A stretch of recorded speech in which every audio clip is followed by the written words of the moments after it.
Hula semuanya, bagaimana nih kabar kalian? Pada kesempatan kali ini, Mimin akanlah melanjutkan Tonghua dari Kembalinya Sang Kaisar, atau ya yang kalian kenal sebagai Yun Qingyan. Agarlah kalian tidak lupa kalau Yun Qingyan ini adalah kaisar pertama di alam abadi. Dan dia turun ke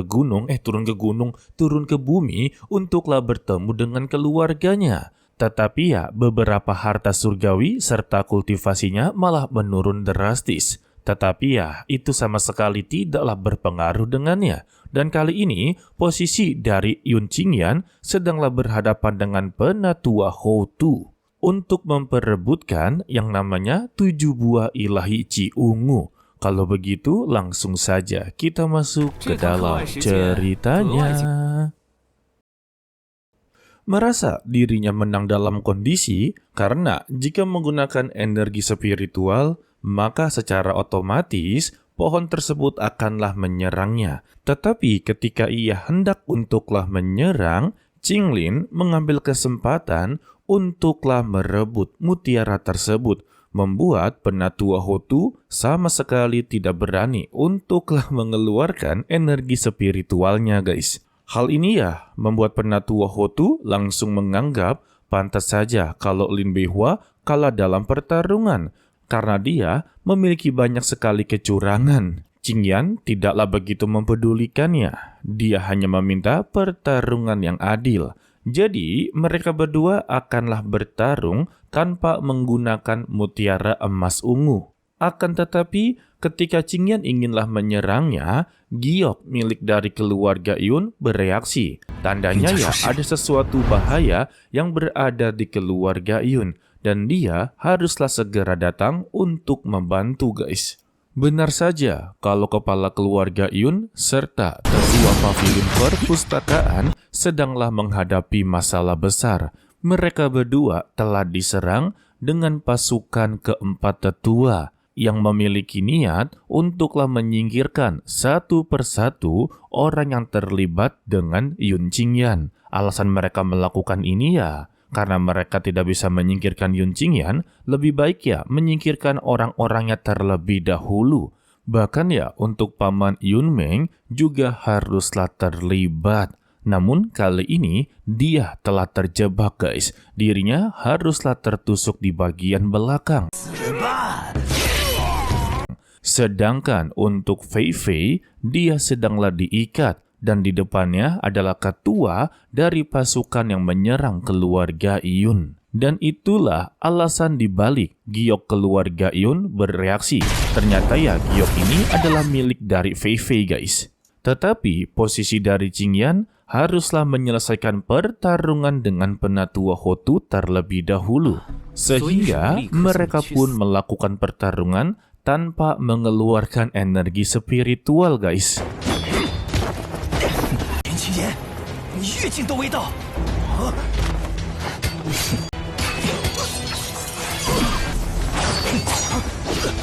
Namun sayangnya, kemampuan bela diri milik dari penatua Hotu jauh lebih lemah daripada Qingyan. Dia pun mempertanyakan, padahal dia ini belum melewati perbatasan alam dunia fana. Tetapi mengapa dia bisa kuat seperti ini? Qingyan membalas, sejak kecil dia memulai dengan latihan fisik. Jadi ya, pertarungan seperti ini baginya adalah hal yang begitu mudah. Alhasil ya, Qingyan langsunglah menambah kecepatannya, membuat penatua Hotu sama sekali tidak bisa mengimbanginya.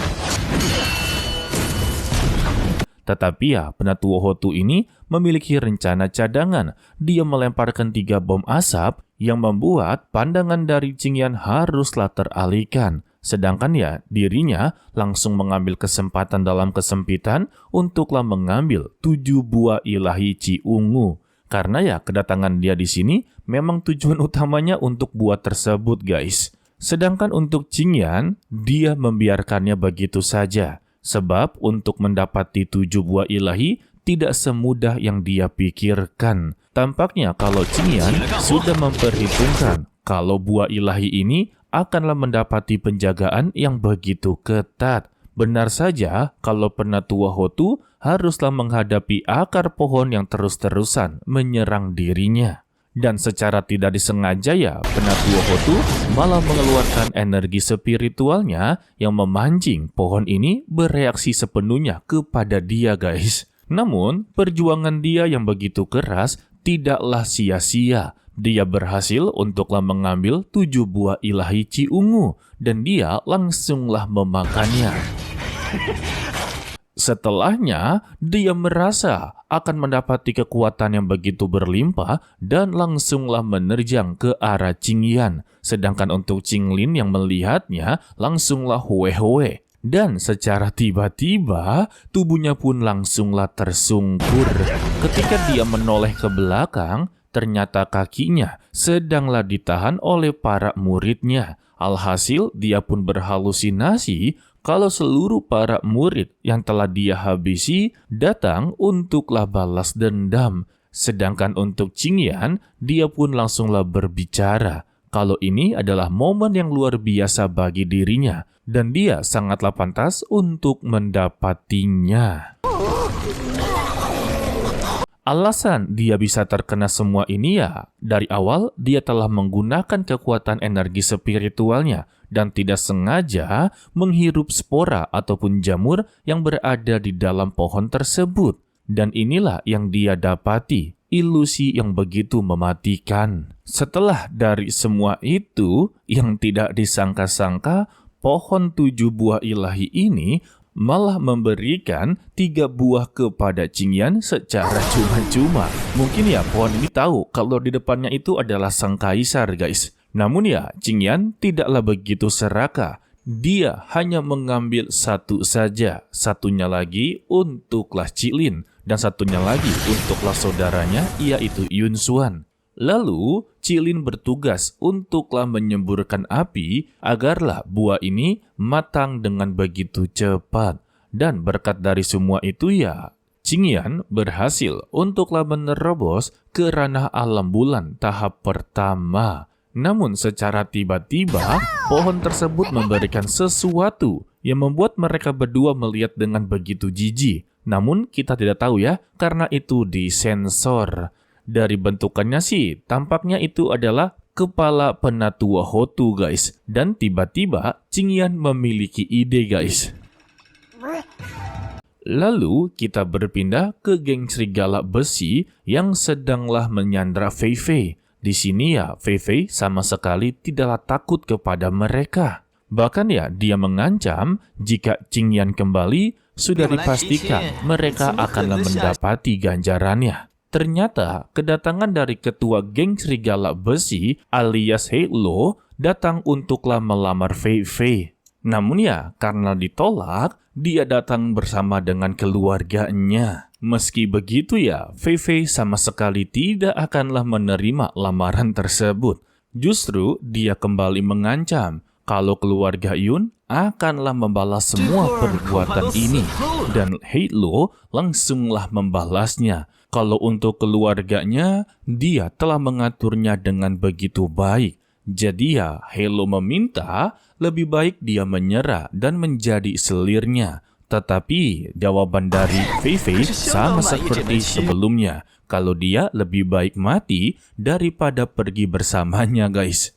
Tetapi secara tiba-tiba, Yunxuan datang untuklah menyelamatkan Fei Fei. Dengan kekuatan serulingnya, dia berhasil melepaskan rantai tersebut. Hal ini membuat Fei Fei dan Heilo sungguh begitu terkejut. Bukankah kultivasi dia ini sudahlah hancur, tetapi mengapa dia bisa mengeluarkan kekuatan spiritualnya? Dan Yunxuan memberitahu beberapa hari yang sebelumnya, Qingyan telah memberikan sebuah berkat kepadanya, yaitu menyempurnakan pil pemulihan roh untuk dirinya. Maka dengan itulah dia bisa berkultivasi lagi, guys. Wow. Akan tetapi ya, pemulihan ini memiliki proses yang begitu panjang. Dan sangat disayangkan, dia haruslah terpaksa untuk bertarung. Membuat sebagian titik meridiannya mengalami kerusakan lagi, guys. Namun ya, semua ini memang tidak ada pilihan. Dan ketika Hello mendapati kesempatan untuklah mengakhiri hidup dari Yun Xuan, kepala keluarga Yun, Paman Yun Meng, tetua pavilion, akhirnya datang untuk memberikan bantuan.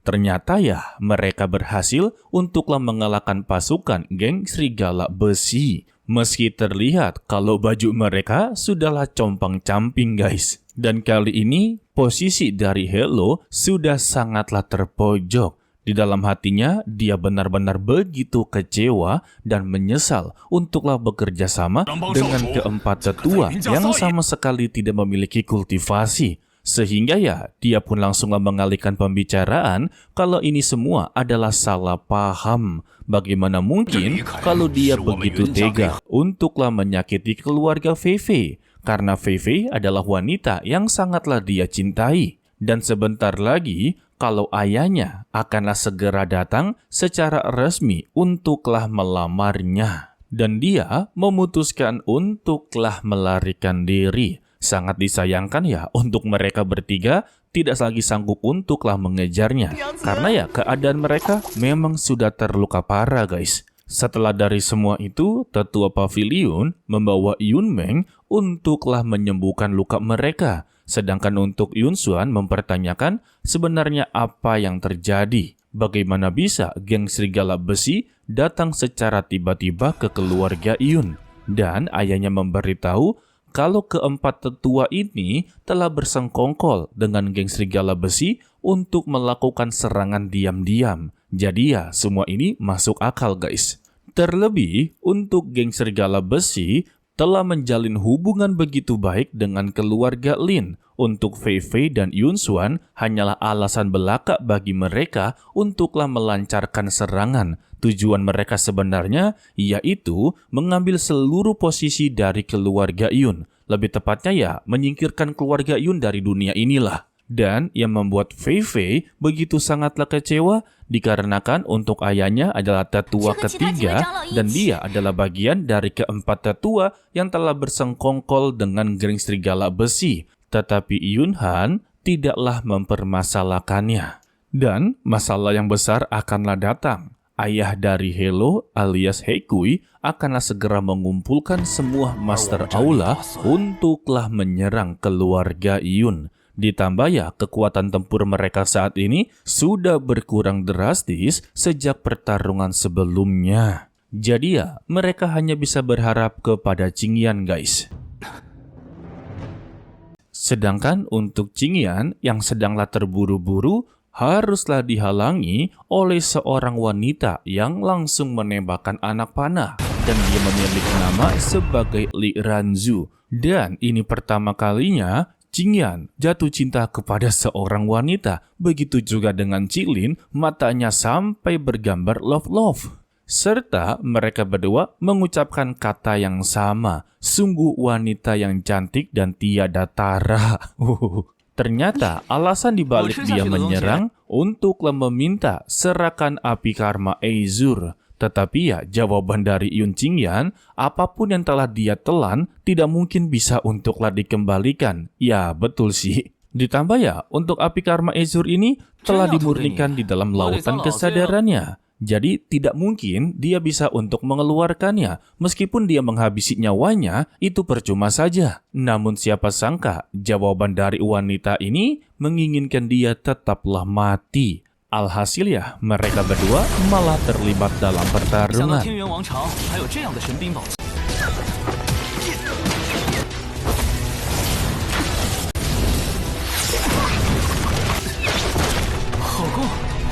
Dan di sini Qingyan langsunglah mengagumi cara dia bertarung dengan anak panah. Dia tidak menyangka kalau dinasti Tianyuan memiliki senjata dan harta karun yang begitu hebat. Aduh, Neng, kalau tahu depannya kaisar ya, mungkin dia tidak akan menyerangnya ya. Selagi mereka melakukan pertarungan, Qilin masihlah terpesona dengan kecantikan dari Ranzu.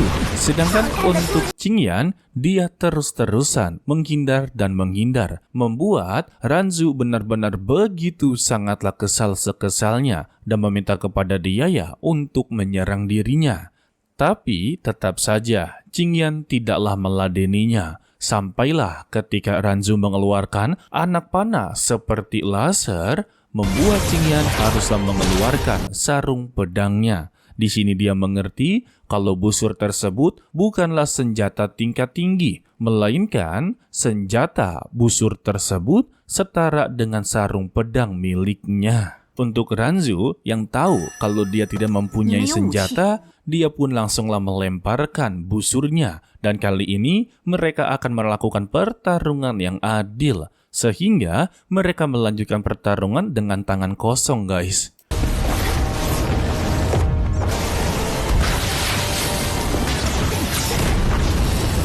Dan kita bersambung untuklah episode kali ini ya. Sedikit info tentang Li Ranzu ini, ya kalian sudah pasti menebak kalau dia adalah calon istri dari Qingyan. Ditambah latar belakangnya kagak main-main guys.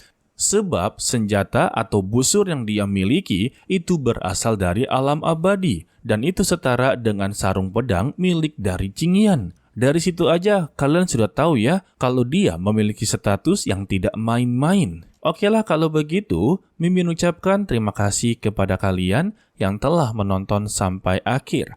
Pesan dari Mimin, tetaplah menjadi orang yang baik, walaupun itu sangatlah sulit. Mimin pamit undur diri, to be continue, sampai jumpa di video berikutnya. Bye-bye.